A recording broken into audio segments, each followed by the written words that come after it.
EJ's NASA ISS update coverage.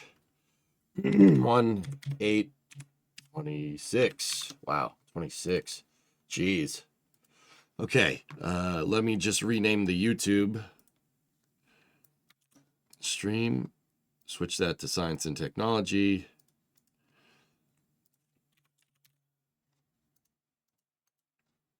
Select it for the Space and Rocket Review playlist. Save. Okay, cool. Starting up YouTube.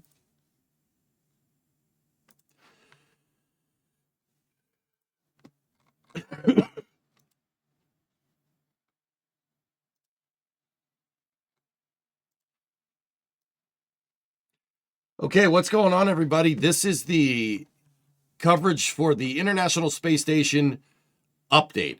NASA has decided to hold a press conference for some events, some schedule changes in the events for the Crew 11 mission, as far as I can tell. So I'm going to have their coverage up here. I'm just going to go get a glass of water. Here you go. Will Rook be at the presser? I don't know. Pulls the pull string on the YouTube. We had to prime it, though. All right. Over under on if they start on time. They got 60 seconds.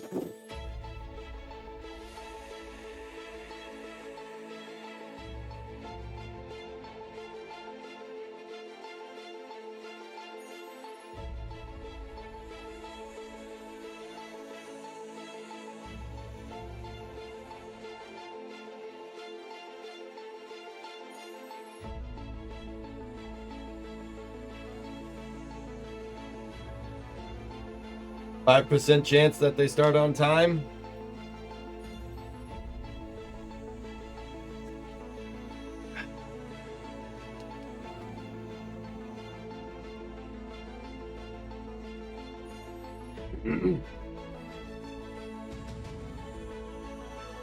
NSF said Rook would probably speak after the press conference. NASA and SpaceX recovery assets are starting to move. Oh. I think so, Talon, yeah. Here, I'm going to see if I can get NASA's audio equalized.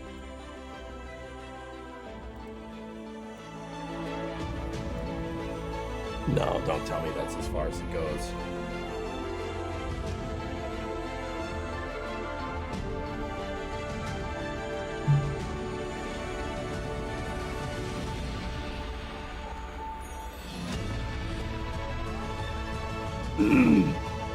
Okay, they're 1 minute late.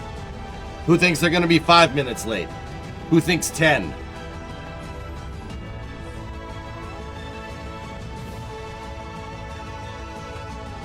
Who thinks 15? Yeah, make it. Hey, weather guy, can you make a poll?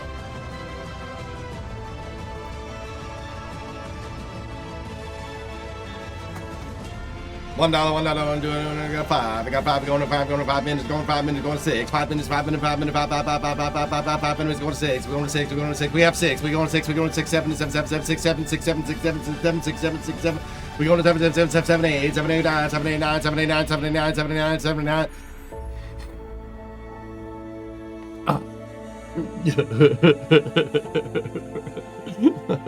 Is it bad if I did that just to say that?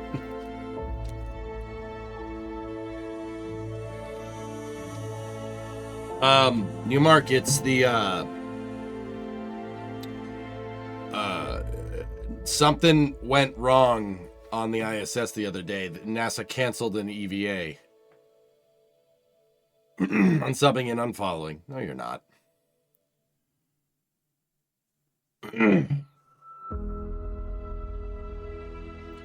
Yeah, so NASA canceled an EVA citing astronaut health. They wouldn't say what it was. And now we see recovery assets for Dragon moving into position for a recovery. So I think, I'm pretty sure this press conference is going to call short the Crew 11 mission. They canceled an EVA that Mike Fink and Zena Cardman were scheduled for. So I don't know if it's one of them having problems. Keep in mind, guys, like if somebody's having a medical problem that isn't going on the EVA, that's just as bad. You don't want anybody sick, so you're right, but you don't got to say it like that. Sorry, man.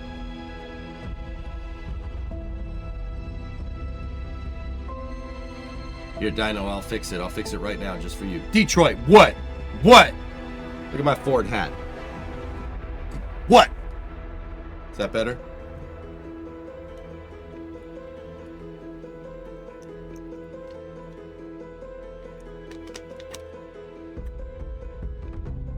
There you go.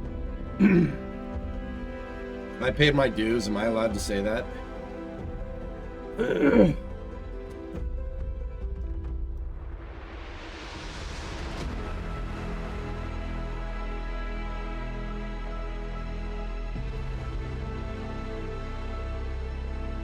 Yeah, he close enough. All right, sweet. There. Oh, Weather Guy has a poll in the Twitch chat.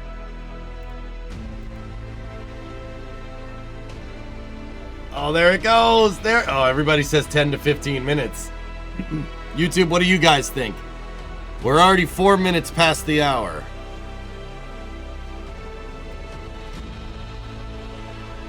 Have you paid your dues, Jack? Yes, sir. Check's in the mail. 15 minutes, Chris? 3 minutes, Strict? Well, we're already past 3 minutes. 10 minutes, Dan? 10 minutes?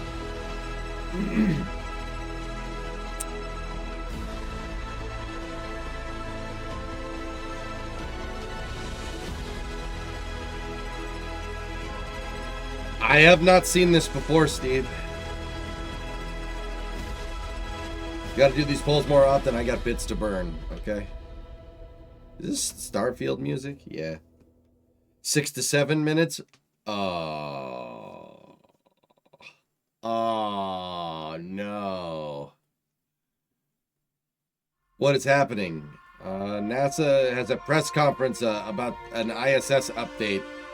If I'm guessing, it's probably that they're going to have Crew 11 come back early because an astronaut is hurt or something.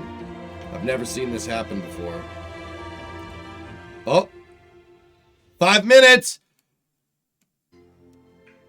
5 minutes, pay it out, guys! Good afternoon. Damn! Welcome to today's press conference to provide updates regarding the operation of the International Space Station. Oh, the audio is so underdriven. Thank you to those of you for joining us here in person today, and the many of you online. I'm Bethany Stevens, NASA's press secretary, and your moderator today. Our participants in today's briefing include Administrator Jared Isaacman, Associate Administrator Amit Kshatriya, and Chief Health and Medical Officer Dr. J.D. Polk. Each of the participants will provide opening remarks and updates prior to shifting to Q&A.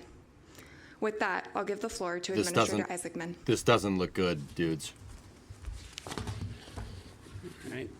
Thank you, Bethany, and thank you for everyone being here on short notice. So for over 60 years, NASA has set the standard for safety and security in crewed space flight. Oh, no. In these endeavors, including the 25 years of continuous human presence on board the International Space Station, the health and the well-being of our astronauts is always and will be our highest priority. Yesterday, January 7th, a single crew member on board the station experienced a medical situation and is now stable. After discussions with Chief Health and Medical Officer Dr. J.D. Polk, and leadership across the agency, I've come to the decision that it's in the best interest of our astronauts to return Crew 11 ahead of their planned departure. Within the coming days, the Dragon Endeavour spacecraft will depart the International Space Station with Commander Zena Cardman, pilot Mike Fink, Kimya Yui from JAXA, and Oleg Platonov of Roscosmos, and safely return them to Earth. We expect to provide a further update within the next 48 hours as to the anticipated undock and reentry timeline. Over the last 5 months, Crew 11 contributed to the ongoing operations of the space station, conducted extensive scientific research, completed the majority of their mission objectives, and upheld the standards of professionalism for which astronauts are known. Crew 12 is currently scheduled to launch as soon as mid-February. Alongside our international and commercial partners, NASA is evaluating their timeline to include earlier launch opportunities. We will provide more information when it's available. In the meantime, NASA astronaut Chris Williams, having launched to the station on November 27 Discovery, on go at throttle Soyuz up. MS-28, maintains our American presence in space and will support the space station's operations and scientific efforts. NASA astronauts and our teams in mission control and are professionals who train for every possible scenario at every step of the mission, including moments just like this. I'm proud of the swift effort across the agency thus far to ensure the safety of our astronauts, and I know NASA and our commercial partners will successfully bring Crew 11 safely home. And with that, I'll turn it over to Associate Administrator Amit Kshatriya. Good evening. Thank you, sir. I'll be brief. We'll get to Dr. Polk as soon as we can, but I'll just add a few comments. In every discussion over the last 24 hours as we've assessed the situation, crew safety has always remained our highest priority, and as it always is across the agency. We never take shortcuts. We never compromise when it comes to protecting our astronauts. The work accomplished during this period reflects the precision and professionalism of the flight control teams on the ground and the astronauts aboard ISS. Our crews are extensively trained, as the administrator mentioned, to manage unexpected medical situations and other off-nominal events, including onboard training, which we conduct regularly for these situations. Yesterday was a textbook example of that training in action.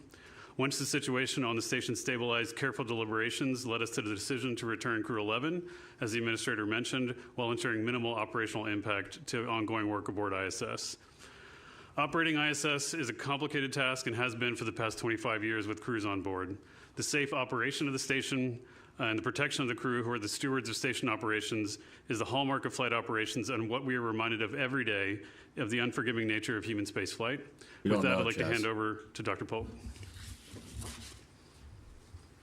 Thanks, Amit.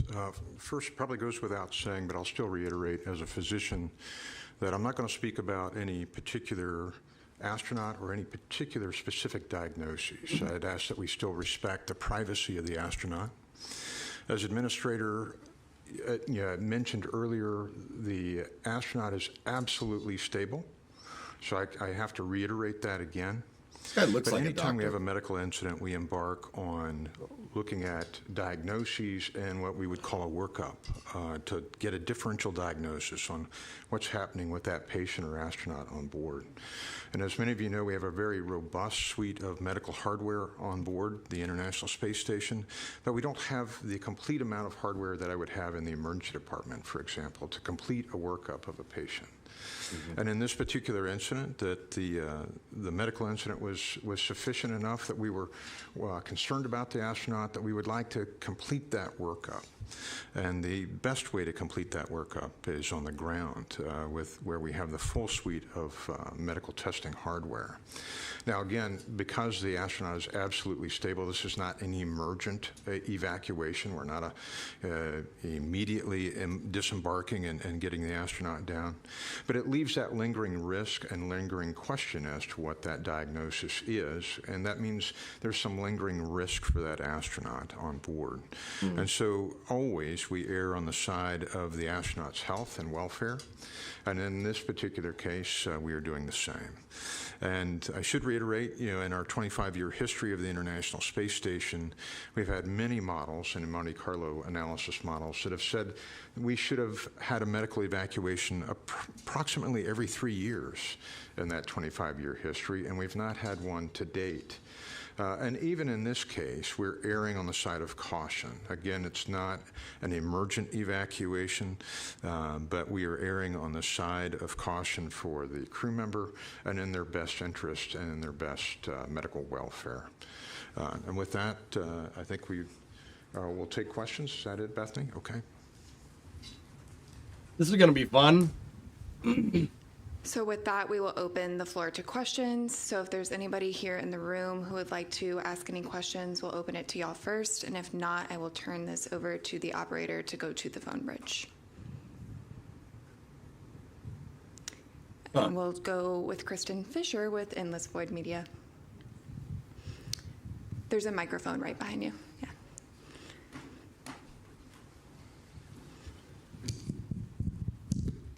Yeah, King, right? Thank you all so much for holding this briefing. That's my Space Boat. question is for really whoever wants to take it. I understand you guys can't speak to the specific nature of this astronaut's medical condition, but I'm curious if you all can shed some light on the hours before a spacewalk takes place and the strain that that can put on an astronaut's body. And can you say if that at all contributed to the medical condition that this astronaut suffered? Actually, a Thank you. super good question. Yeah, thank you. That's a great question. This actually had nothing to do with the operational environment in preparing for a spacewalk at all. This was totally unrelated to any operations on board. And of course, we do a huge amount of testing for astronauts before they go to orbit. And they're used to those operational environments. They practice the spacewalk and the pre-breathe many, many, many times. But this was not related to the operations or the spacewalk at all. Thank you. Yeah, Wafer, we can only hope. And with that, we will go to the phone bridge. That was a good question. Actually, really good.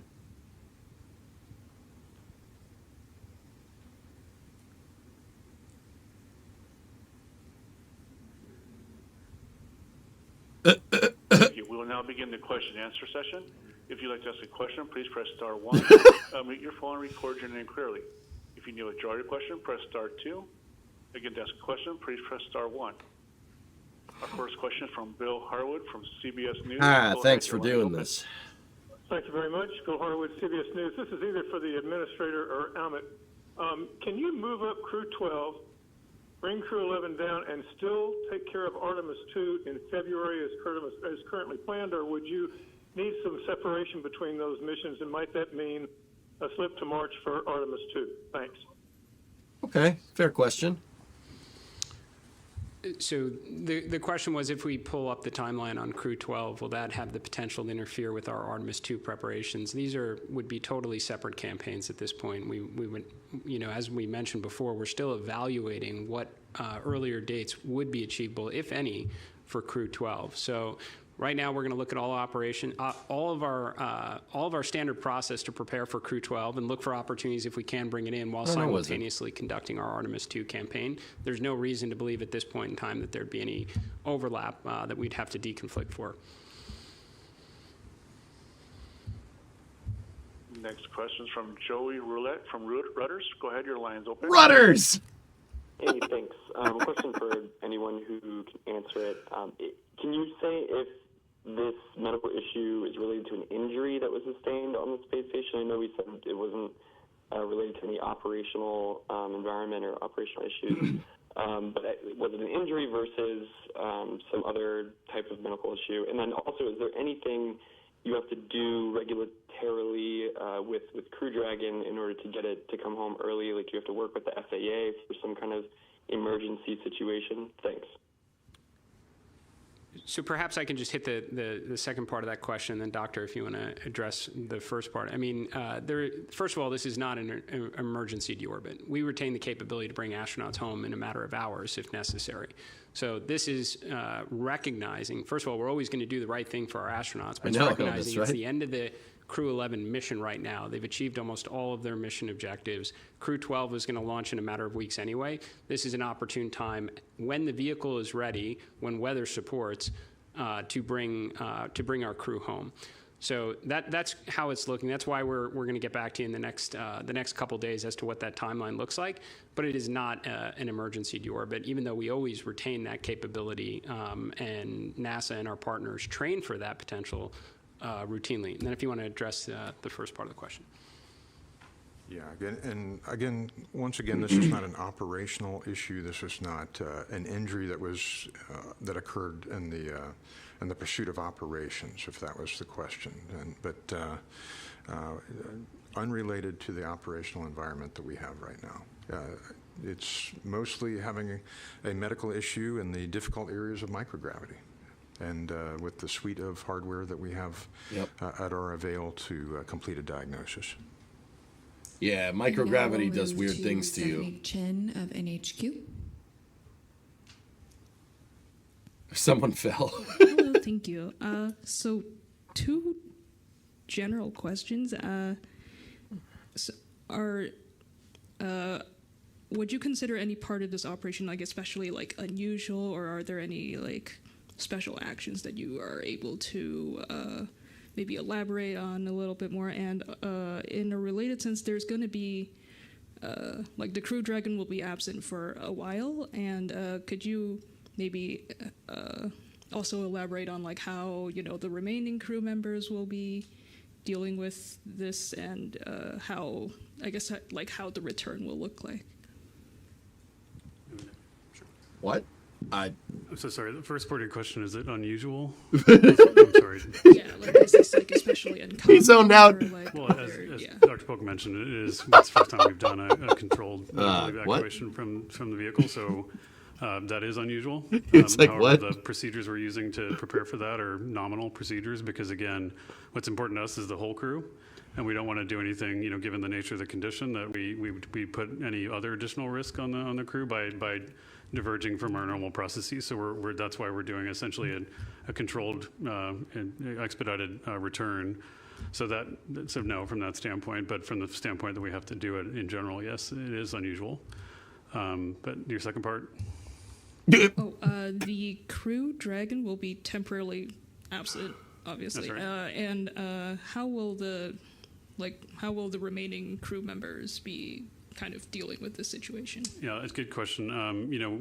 That's not bad. First of all, this is one of the reasons why we fly mixed crews on Soyuz and U.S. vehicles, because we want to make sure we have operators for both segments, Russian and U.S. segments, and can perform all the nominal maintenance and other capabilities on the vehicle. There are a handful of exceptions in this particular case. In the history of ISS, we've had different crew complements. We flew with 3 crew for many years during assembly and also during certain anomalous events. So that in and of itself is not unusual. There is, a slightly elevated risk from the standpoint of we will not be conducting nominal or contingency U.S. EVAs because right now we have a single U.S. crew member on board, and that carries with it, slightly elevated risk of our ability to respond in some cases. But that traded against, with Crew 12 being prepared for launch and our ability to potentially exercise acceleration options as well as the other contingency procedures we can execute, and we believe that risk trades favorably in order to make sure we get into this safe Absolutely. configuration.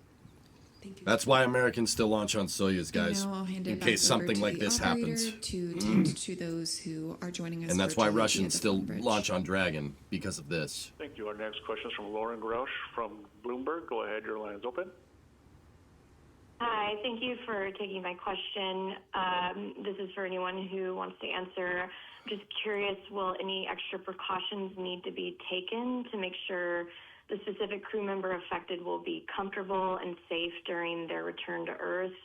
And are any special precautions being made on board right now in light of this medical issue to make sure that they are safe and healthy? Thank you. Thank you, Lauren. That's a great question.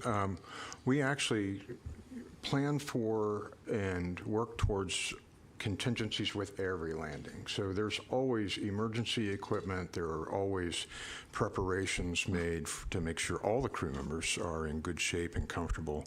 There is no deviation from that or special plan, if you will, that we have to do with this crew member. Again, they are absolutely stable. But we prepare for anomalies or medical issues on every landing.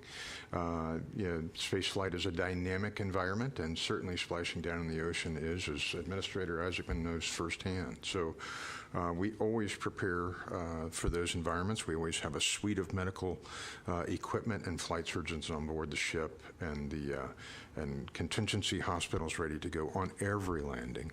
Yep. So this is no different in that respect. Actually, fellas, I don't mean to talk, but like one of the first things that astronauts do when they egress out of the capsule, like out of a Dragon, is go right into the doctor's office. Megan and Shannon are equipped with basically a doctor's office on mid-deck on the ship. What in-space medical capabilities would you like to have in place to support crew members? It's a good question, too. Well, I appreciate the question. I mean, this is what we've been honing our skills on for the last 25 years. So every spacecraft, whether it's Dragon or Starliner or Orion, is equipped with medical kits to treat what we think are the most common medical developments that will happen as a result of being in the microgravity environment. The International Space Station is far more equipped. It has extensive capabilities, which is why we've done such a fantastic job over the last 25 years of caring for our crew members as they've maintained a continuous presence on orbit. So we are doing all of this to continue to learn. We will absolutely learn from this situation as well to see if that informs our future on-orbit operations, whether that be in the space station or our future lunar base that we are pursuing right now, and eventually for deep space missions to Mars. This is why the International Space Station is such a fantastic on-orbiting laboratory for this, for this type of a learning environment. Our next question Yes, from he has, Denise Riv. Chow from NBC News. Go ahead, your line's open. Jared's been to space twice, dude. Hi, thank you for taking Recently. my question. Just for whoever Like is able to two answer it, two I was years just ago? wondering if someone could provide any kind of insight into how the entire crew is feeling. I understand astronauts are trained for all sorts of contingencies, but given that this is quite rare and unusual, I'm just wondering how the disposition of the crew members. Thank you. Oh, yeah, Aqualex, absolutely. Never said we shouldn't do I that, think absolutely. we can all probably weigh in because we've all been having communication with the flight controllers, and I've spoken to crew members as well quite recently. This is exactly what our astronauts train and prepare for. So as I mentioned in my opening remarks, everybody did exactly as they had prepared for in a situation like this. They're all trained professionals. We're keeping them very well informed, but I would say that in light of the situation, everyone is performing as we would have expected.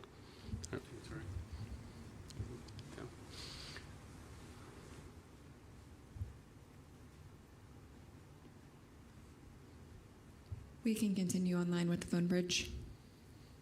Our next question is from Eileen Klautz from Aviation Week in Space Klautz! Technology. Go ahead, your line's It's open. Irene Klotz. Thanks very much. It's Irene Klotz. See? Are you planning any changes in the splashdown convoy and any changes also in just the deorbit and splash procedures? Would you be activating any additional sites to avoid weather delays or anything else you might be thinking of at this point? Thanks. Irene, my understanding of the situation right now, we are planning for what would, other than the fact that we have pulled forward the timeline, a completely nominal deorbit. So we would still be targeting the same approved splashdown locations. We already prearranged various medical facilities as a standard, as part of our standard operating procedure, as the doctor explained previously. So we always retain the capability for an emergency deorbit. And I think that does speak to the situation, our confidence of how we're managing the situation is this is not an emergency deorbit where we would consider other than our pre-planned sites. So right now we're looking for the correct opportunity to use our existing landing sites, our existing recovery vessels alongside our partner.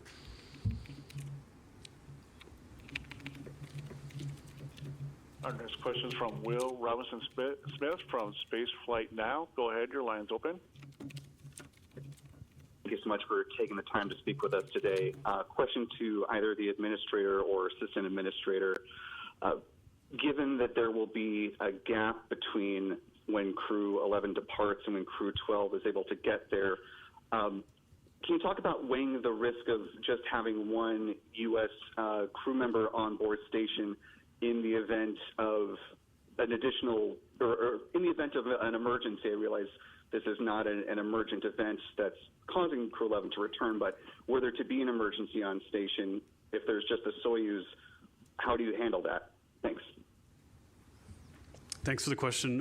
Contingencies. Having a single Soyuz on board ISS is a config we're very familiar with. As I mentioned earlier, we've been on the space station that way for many, many years. Yep. We always protect for, in the event of a subsequent failure on the vehicle, that we would be able to bring that crew home safely, and the vehicle is very autonomous and robust and can be configured in a way to support uncrewed operations as needed.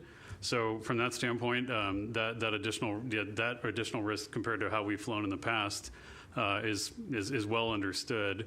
We generally do, and we like to have U.S. EVA capability at the ready to respond to additional failures, and in those particular cases, we would have a delayed response to one of those significant failures if we had them on board. That, of course, the vehicle is very fault tolerant, so not only we would have to have a major subsequent failure, but then a failure after that before we had a real contingency on board ISS, which is why, as we evaluated the situation, we decided it made a lot more sense to protect for a situation that we knew was something we needed to deal with, rather than something of a likelihood that we deemed lower than normal. And also the crew on board, both Russian and American, are well trained to operate in the environment that they're in and can operate the nominal systems, the nominal research per the plan until their crewmates arrive on Crew 12.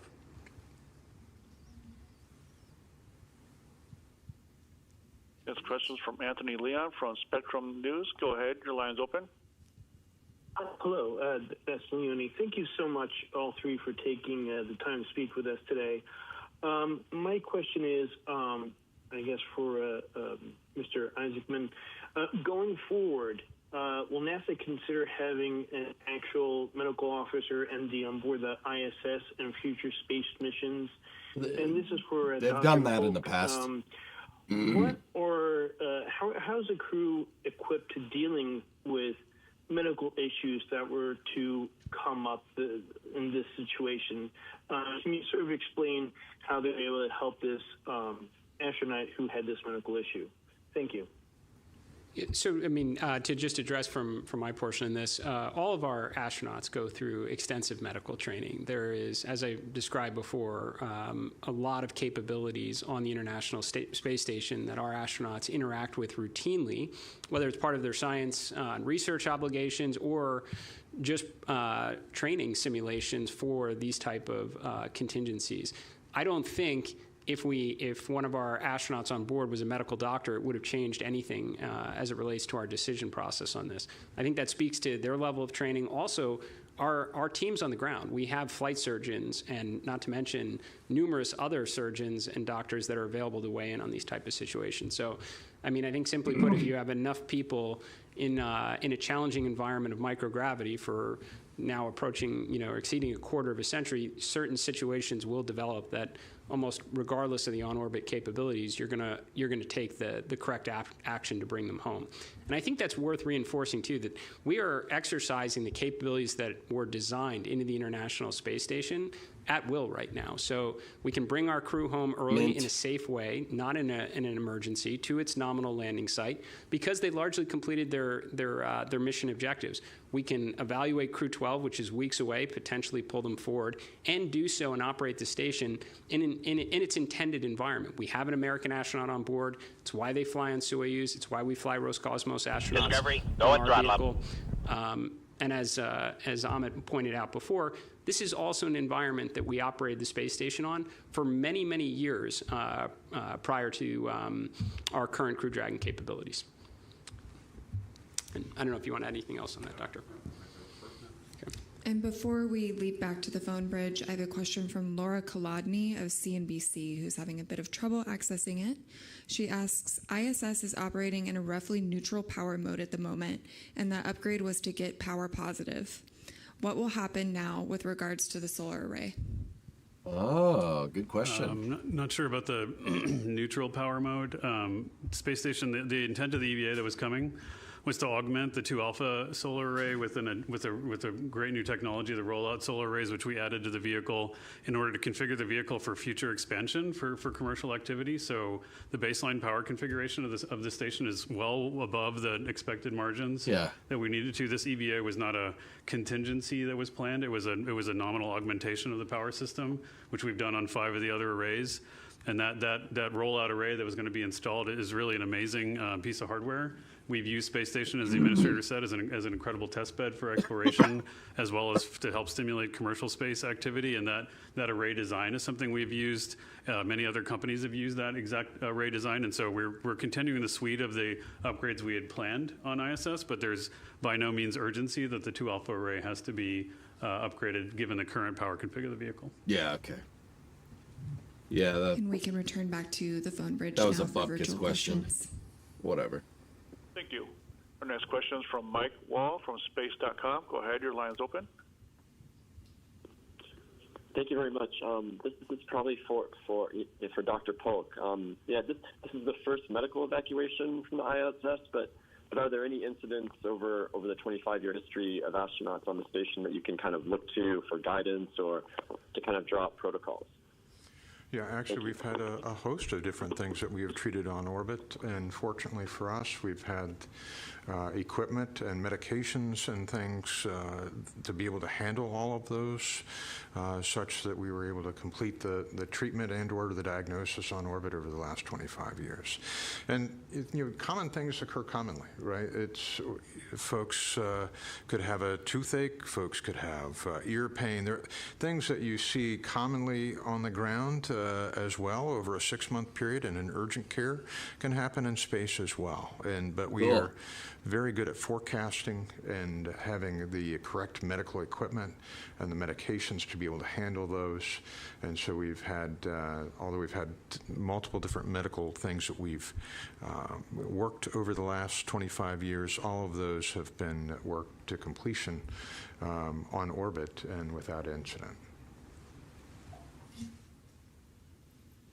Scotsman, you're right. That guy just sounds like a doctor, dude. Go ahead. He's got that doctor vibe. Hi, thank you. This question is for Dr. Polk. Could you give us a sense of what the affected crew member will experience over the next couple of days? Have they been told to stop working? How often will they be talking to medical personnel on the ground? And will any of the crew members be asked to provide them with medical support? Thank you. I couldn't hear that either. The question was if we are monitoring the crew member, are we restricting any of their activities, such, that's all. Yeah, I won't really go into a lot of detail on that one because I think that gives maybe too much detail to allude towards a diagnosis or skirts up close to the privacy aspects. Certainly the crew surgeons are monitoring the crew member and they will amend or alter anything that they see fit on the crew member if they need to. But the crew member, again, is absolutely stable. And so, I don't foresee massive changes to the timeline or their activities.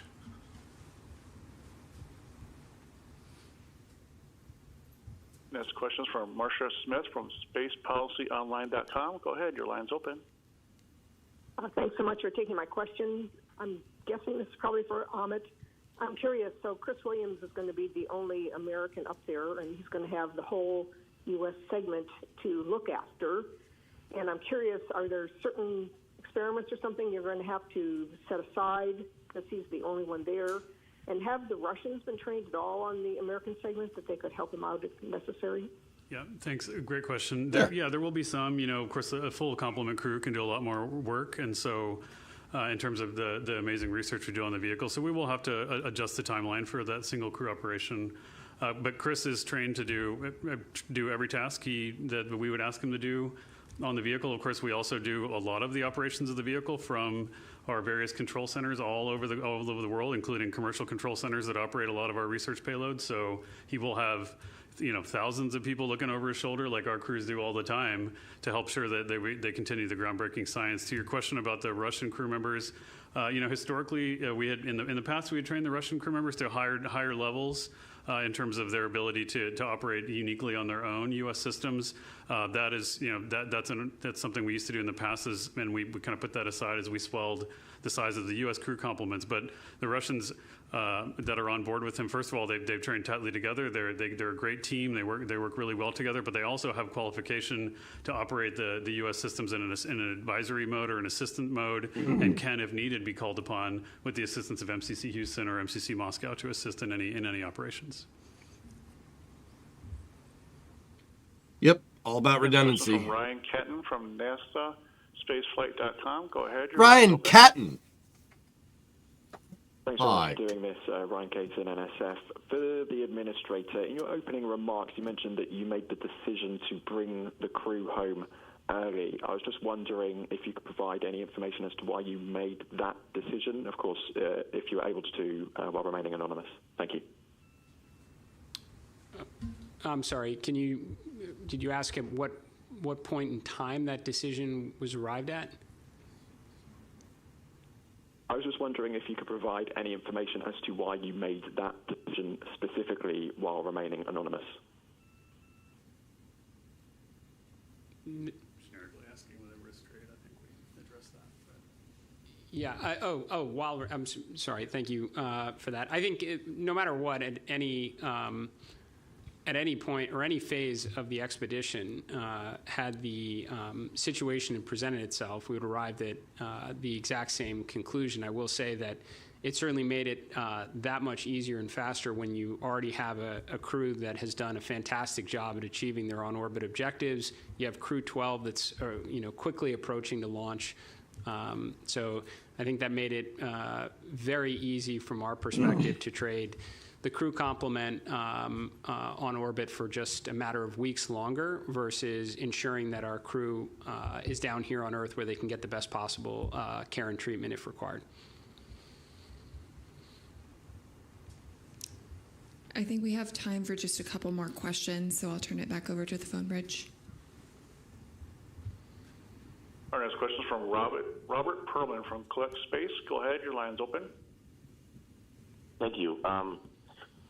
For the administrator and for Dr. Polk, first, because it involves crew members from other countries, was JAXA and Roscosmos, did they need to sign off on the plan to come home early, or were they consulted at all? And for Dr. Polk, you mentioned, or it's been described that the crew member was stable. Was he or she always in a stable condition, or were there any actions needed to be taken aboard the space station, if you could say, without going into detail, that arrived at them being in a stable condition?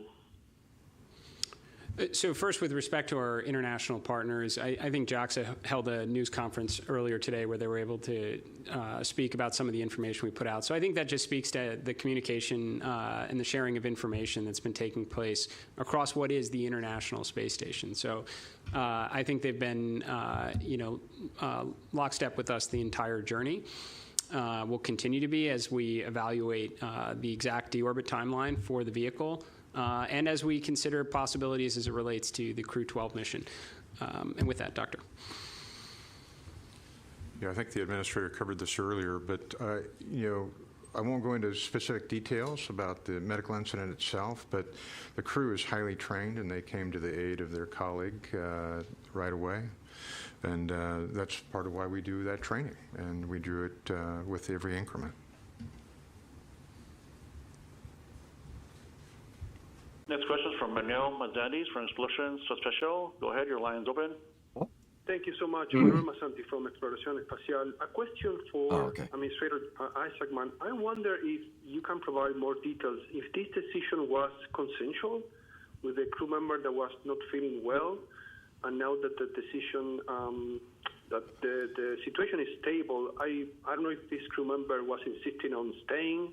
I'm feeling well, I want to stay up to the remaining of the mission, and then unilaterally NASA decided, no, is it better for all of you to come back earlier? Can you provide more details on that decision? Thank you.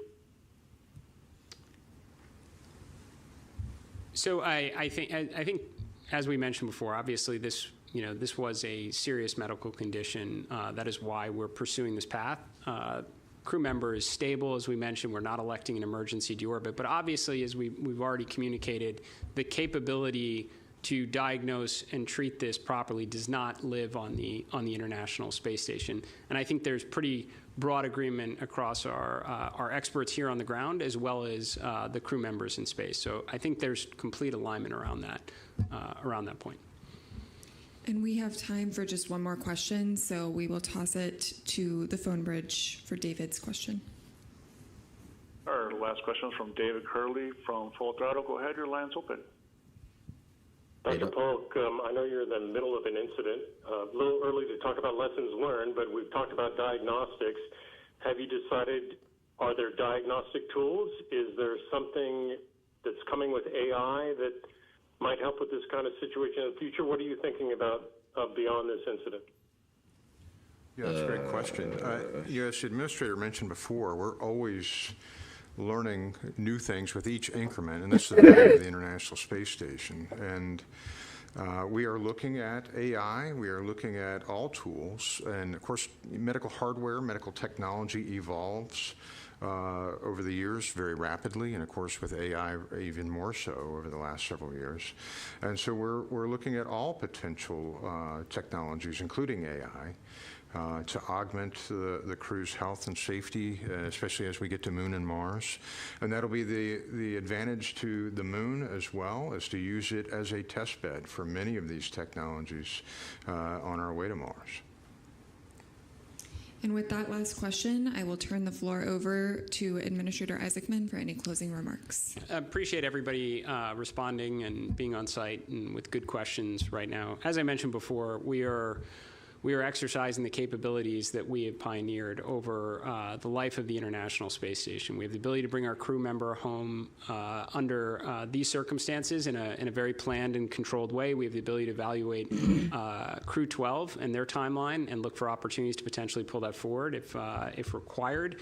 The International Space Station, and the way we design our crew complements between the vehicles, is meant for this type of circumstance. That's why we will retain an American crew member to interact with the American segments, and that's also why we fly Russian and international crew members on our vehicles. So this is proceeding exactly as designed. This is how we train for these type of situations routinely. And what you're seeing right now is NASA communicating and being as transparent as we possibly can. And as soon as we have updates as to I think the next big milestones are going to be determining our reentry timeline, we will be the first to share it with you, and we will do the same with respect to our Crew 12 timeline. And thank you. And that concludes today's briefing. Thank you.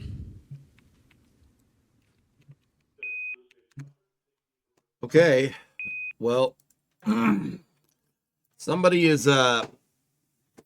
up on the ISS is having, the short story here is that somebody up on the ISS is having a microgravity related medical issue. All right, so not particularly my area of expertise here, not that I have one of those, but come on, boys. So, guys, microgravity can do all kinds of stuff to your body, and it's all kinds of stuff that, I'm not saying we don't know about it, because we do, but, like, I don't really have a better way of putting this. This is why they don't put, like, fat people into space, because you don't, or anybody that's not, like, in perfect health, right? Because stuff like this can happen. You're not really, like, especially for a long duration mission, microgravity does everything from shifting the fluids, shifting lymphatic fluid around in your head, in your body. Your head inflates with fluid. That happens. Your eyes can get all screwed up, which if I had to guess, that would be where I'd be guessing, but I don't want to guess. Macular degeneration is what it's called. It happens in space. Space screws with your eyes. It screws with the fluid around your eyes. It can make your macula very upset, so you can, like, not go blind, but you'll become, like, farsighted in space. The macular is what, like, makes everything sharp. It's like focus. It's like the, focus on a lens for your eyes. It can do all kinds of, space can do all kinds of stuff. And, like, it's not that we won't have these problems if we go further in space. We will. Oh, yeah. But the macula oblongata. No, sorry. These problems do happen. It absolutely is a thing. But most of them are treatable, like you said, but microgravity induced stuff that, it can really screw you up.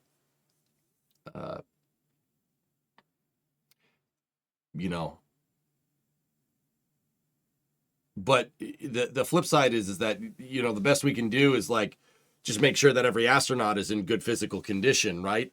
And then go. That's the best we can do, because there's no real like way to predict it 100% if someone's going to be, like, totally fine up there. You can get space adaptation syndrome. That does happen, but I doubt it's SAS, to be honest with you. That usually happens at the beginning of a mission. You have trouble adapting to microgravity. Your brain has trouble remapping it, and it gets you seasick. Blood clots are a big risk in microgravity. Yeah, but Jonathan, that's the thing. Like, blood clots are a big risk, but you're not gonna. It's not like they're not gonna take an astronaut's cholesterol level before they go into space. You know what I mean? If they're having microgravity medical problems, wouldn't re-entry into Earth's gravity shock their body with 0 to 1G? That's a good question, Ocean. NASA doesn't seem very bothered by re-entry and stuff. Re-entry can get up to 4Gs, dudes. That absolutely is a thing. You get up to 4G deceleration. It's tough. Spaceflight, and that, like, I think that's just something to really, really understand. This is why every astronaut looks like the Chad meme. Like, every single one of them, this, like, peak physical condition, like Chad J. Thunder Rocket. Like, it's because space will screw you up if you're not careful. It's not, we are not designed to be up there, but that doesn't mean we shouldn't go up there. You know what I mean? The meat suit isn't really good for that type of environment.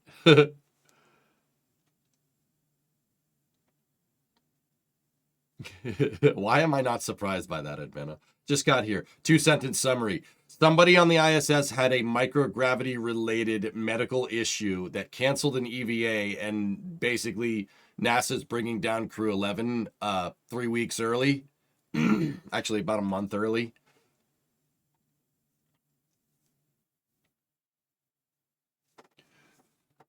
Yeah. Okay, Bree, noted. Yeah, with that being said, people have gotten sick in space. If you can hear by my voice, I have a cold right now. The crew of Apollo 7 got a cold in space.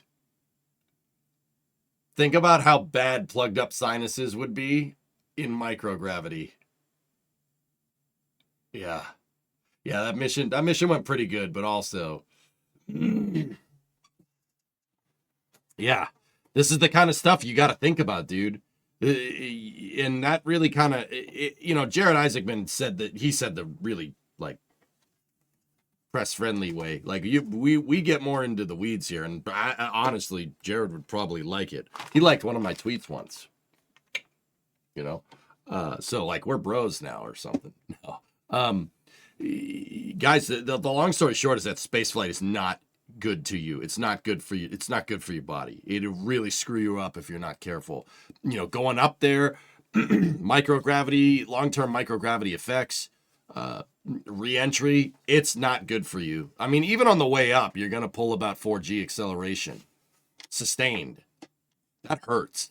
That's a lot of acceleration. That's going to put a stress test on your systems. You know what I mean?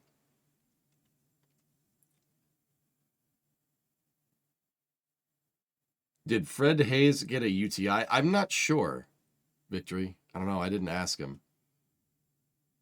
But yeah, it's really important to take all these steps. Like, and I think that kind of speaks to what Ryan was saying. It wasn't, about the decision to bring them back down. This clearly is not an urgent issue. But it's enough of an issue where they're not sure if it'll happen again, whatever it is. So they chose to bring him down and just, okay, good. You have a month of, skeleton crew operations on the ISS. That's not a big deal. Not a big deal. They'll see if they can move Crew 12 up. But, that's the other thing. You got to err on the side of caution. The station ain't going anywhere. Chris Williams is up there. He ain't going anywhere. It's not like they're going to go fly out to the moon or something. So a week is not that big of a deal. I'm sure Chris Williams is a big boy. He'll be able to handle himself.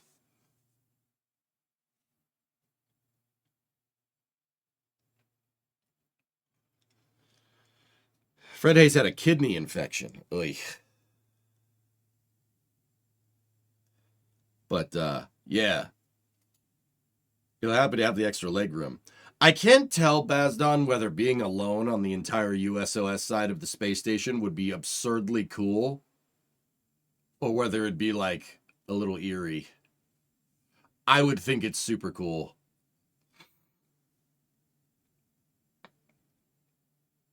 In the 2009 Star Trek movie, McCoy tells Kirk that space is disease and danger wrapped in darkness and silence. Space is, like I said, this is a bold endeavor. It's not easy to do. It's really tough on your body. It'll really screw you up if you're not careful. It's trying to kill you at every waking moment. And this kind of, like I said, not to sound like, I'm just a mouthpiece, right? But this shows how NASA, particularly NASA flight operations in Houston, how they take this stuff, swear jar. They take this stuff really seriously.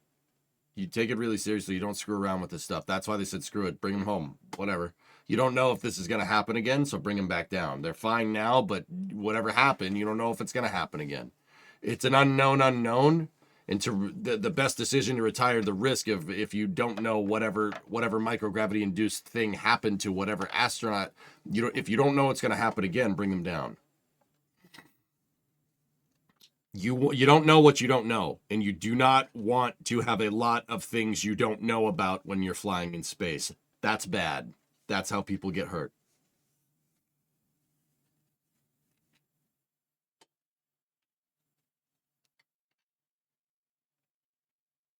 I don't know, Sarah, but yeah, that'd be pretty fun. What's the protocol if somebody croaks in space? The protocol would be to never, ever put anybody in that position where there would be a health risk, Jim. That's the protocol. You've been at the Arctic Station, Bill, for 45 people in the winter with only 5 of us. It was very eerie. Oh, Vec, I can only imagine, dude. Solitude is only good up to a certain point, man. Like, yeah. Nuts, man.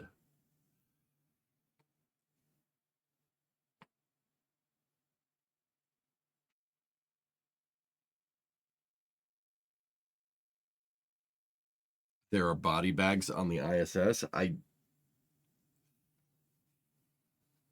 I don't know, Riv. And you know what, dude? I don't want to know. I don't want to know that information. Probably, but it's probably not something that's talked about all the time, dude.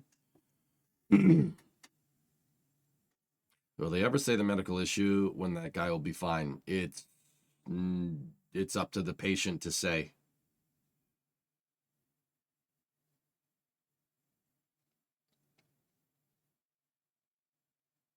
Yeah, Aqualix, the unknown is enough for them it's enough to force their hand. But the safe decision is just, most of the Crew 11 mission is already completed at this point, guys. It's just like the final 5 to 10% of the mission, that ain't no thing. Come home. Easy peasy.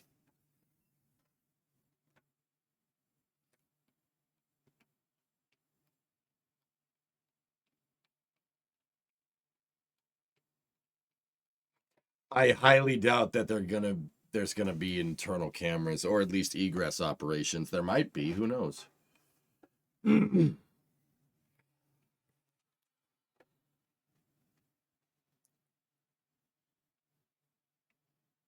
is obviously bad, but it's great we can encounter and recover from a situation like this. Yeah, exactly, man. It shows the robustness of the ISS program, particularly NASA flight operations and the astronaut. So, this is JSC all day. This is Johnson Space Center's expertise showing through. The professionalism here is unmatched. That's part of like Blacklist. Like, that's kind of why I want to see these. I want to see more missions out of JSC. I want to see more NASA missions, because it is a treat anytime you get to listen to any one of these people talk. Like, do you see that doctor? That guy was cool. He's just a cool dude. Dr. Polk. That's like, you just get to, that's why I really hope, Rook does good things with NASA. You get to meet the best of the best, and the best, dude, that guy, you know how good of a doctor you need to be the doctor for the chief medical officer for NASA. You know how smart you have to freaking be to do that? That guy's probably got like 150 IQ all day, right?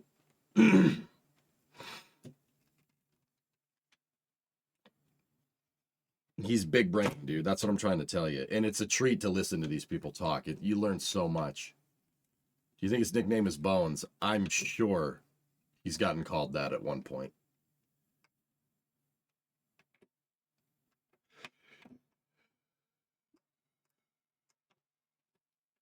Yeah, something like that, Alex.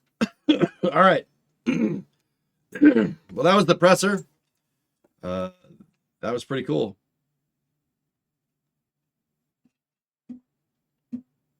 I heard he got caught playing Galaga once. Joy Roulette from Rudders. From Rudders. Somebody on YouTube is named Joy Roulette from Rudders. Star 1. What about Ryan Catton? I'm pretty sure there's no I in his name. You're so small. Sorry. I'm sitting in the racing rig, dude.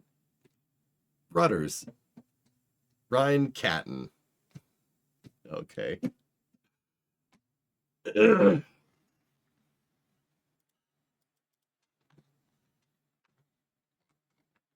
Oh, that's pretty neat. That's pretty neat, Edmana. How neat is that?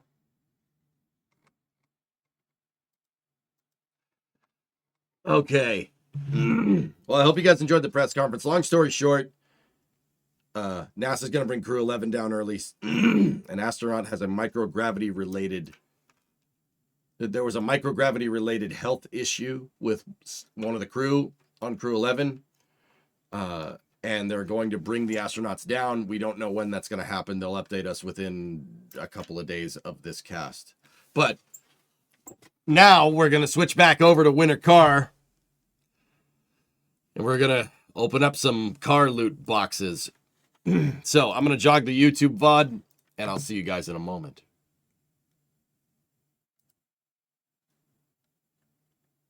Thank you for watching. Let's pause for couple seconds here for station identification. This is the Eric Johnson Space Administration YouTube and Twitch channel.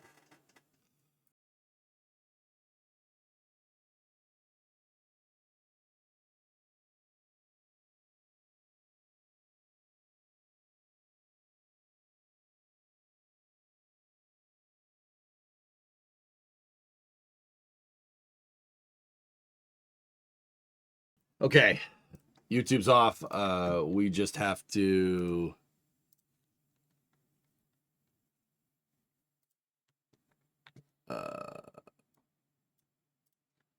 I just have to get the titles changed on both the streams, and then we'll go back over. It's a good press conference, dudes. Yeah, that was good. I was wondering how Jared Isaacman was going to get this done, but